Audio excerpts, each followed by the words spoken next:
अंतरिक्ष में मंडरा रहा है कचरा। अंतरिक्ष में हजारों वस्तुएं कचरे के रूप में मंडरा रही हैं। इन कचरों की वजह से कभी कभी अनहोनी होने का खतरा भी रहता है।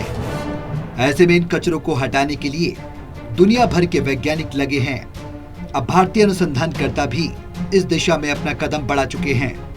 नासा की एक पत्रिका के मुताबिक भारत के पास 103 अंतरिक्ष यान थे, जिनमें सक्रिय और निष्क्रिय उपग्रह भी शामिल हैं, और 114 अंतरिक्ष मलबा वस्तुएं थीं, जिनमें पृथ्वी की परिक्रमा करने वाले रॉकेट पिंड भी शामिल थे।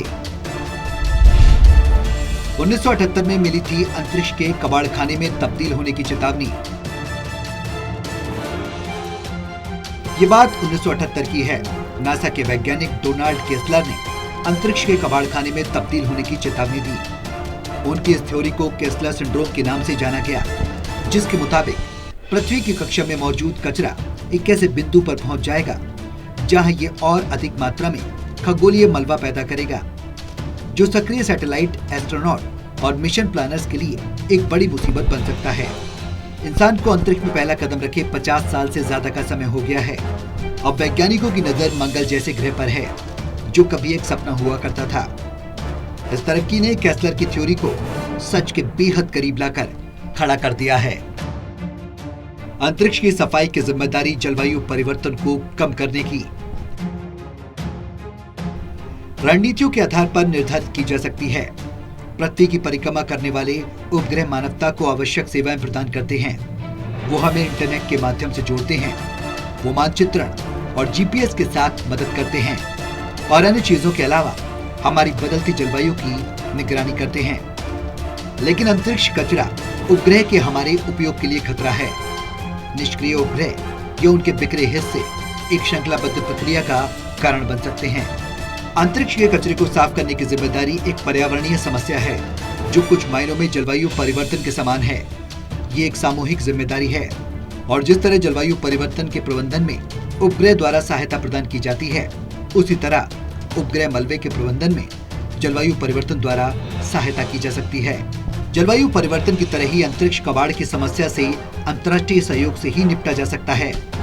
1992 में रियो पृथ्वी शिखर सम्मेलन में हस्ताक्षरित जलवायु परिवर्तन पर संयुक्त राष्ट्र ढांचा संधि जलवायु परिवर्तन से निपटने के लिए अंतर्राष्ट्रीय कानून का पहला और सबसे जटिल साधन थी, और ये अंतरिक्ष कबाड़ का प्रबंधन करने में कुछ अंतर्दृष्टि प्रदान कर सकती है। भारत के 217 पिंड पृथ्वी की परिक्रमा कर रहे हैं। जानकारी के मुताबिक देश के कुल 217 अंतरिक्ष पिंड पृथ्वी की परिक्रमा कर रहे हैं। भारत के पास पृथ्वी की कक्षा में 103 सक्रिय या निष्क्रिय अंतरिक्ष यान और 114 पिंड हैं, जिन्हें अंतरिक्ष मलबे के रूप में वर्गीकृत किया गया है, और इसने बाह्य क्षेत्र से ऐसे मलबे को कम करने के लिए एक अनुसंधान शुरू किया है। बढ़ते अंतरिक्ष मलबे को रोकने के लिए सक्रिय मलबा हटाना अंतरिक्ष मलबा अनुसंधान समुदाय द्वारा सुझाए गए सक्रिय तरीकों में से एक है। एडीआर एक बहुत ही जटिल तकनीक है, और इसमें नीति और कानूनी मुद्दे शामिल हैं। भारत सहित कई देशों द्वारा प्रौद्योगिकी प्रदर्शन अध्ययन किए गए हैं। एडीआर ने आवश्यक प्रौद्योगिकियों को अंतिम रूप देने के मकसद से अध्ययन शुरू किए हैं। पृथ्वी के सभी जीवों के लिए घातक है स्पेस कचरा। अंतरिक्ष का कचरा मानव जाति और इस पृथ्वी के सभी जीवों के लिए बेहद घातक है। अगर ये अनंत लाखों डिग्री सेल्सियस ताप पर दहकते टुकड़े घनी बस्तियों पर गिरते हैं, तो जान और माल दोनों की बड़ी हानि हो सकती है। साल 2001 में कोलंबिया स्पेस शटल की दुर्घटना में भारतीय मूल की कल्पना चावला समेत 7 अन्य अंतरिक्ष यात्रियों की जान चली गई थी। इस दुर्घटना के अलग अलग कारण बताए जाते हैं, लेकिन कुछ रिपोर्टों में यह आशंका जताई गई थी कि अंतरिक्ष में भटकते एक टुकड़े से टकराने की वजह से ये भीषण त्रासदी हुई थी। रहस्यमय रोशनी पर हो रहा शोध। कुछ दिनों पहले महाराष्ट्र और मध्य प्रदेश के कुछ हिस्सों में लोगों को कई उल्कापिंड की आतिशबाजी दिखाई पड़ी थी। इस रहस्यमय रोशनी को लेकर खगोलविद जोनाथन मैकडॉवेल ने कहा कि ये दरअसल चीनी रॉकेट का मलबा था, जो पृथ्वी के वातावरण में दोबारा प्रवेश कर रहा था।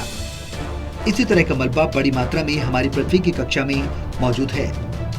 अक्सर इसी मलबे के टुकड़े धरती पर जलते हुए गिरते हैं, जो कई बार रहायशी इलाकों में गिरने पर भारी नुकसान पहुंचाते हैं।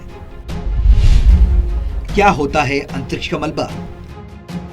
खगोलीय मलबा लॉन्च व्हीकल या स्पेसक्राफ्ट के टुकड़ों से मिलकर बना होता है, जो धरती से सैकड़ों किलोमीटर ऊपर तैरता रहता है।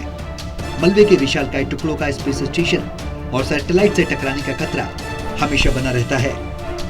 अंतरिक्ष में विस्फोट से भी कचरा पैदा होता है।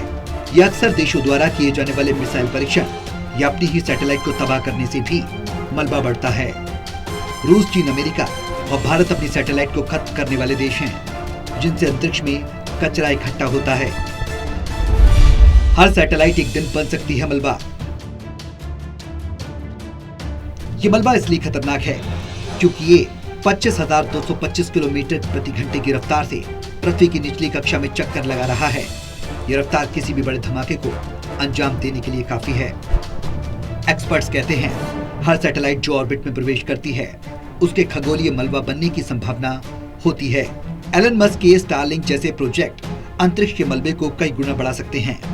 अमेरिकी सरकार के मुताबिक सॉफ्टवॉल से बड़े मलबे के लगभग 23,000 टुकड़े पृथ्वी के चक्कर लगा रहे हैं। 1 सेंटीमीटर से बड़े मलबे के 5 लाख टुकड़े हैं और करीब 1 मिलीमीटर या उससे बड़े मलबे के 100 मिलियन टुकड़े ऑर्बिट में मौजूद हैं। जिस तरह से सभी देश अपने अंतरिक्ष कार्यक्रमों को अंजाम दे रहे हैं, उस तरह तो अंतरिक्ष में भीड़ और भी बढ़ेगी और ये भी स्पष्ट हो गया है कि इससे दुर्घटनाओं की आशंकाएं भी बढ़ेगी। तो फिर इस समस्या का समाधान क्या है? इसके जवाब में वैज्ञानिक कहते हैं कि अंतरिक्ष से कचरे को इकट्ठा करके वापस धरती पर लाना ही इस समस्या का एकमात्र समाधान है। यानी अंतरिक्ष में भी धरती की ही तरह स्वच्छता अभियान चलाए जाने की जरूरत है। Special desk, total news.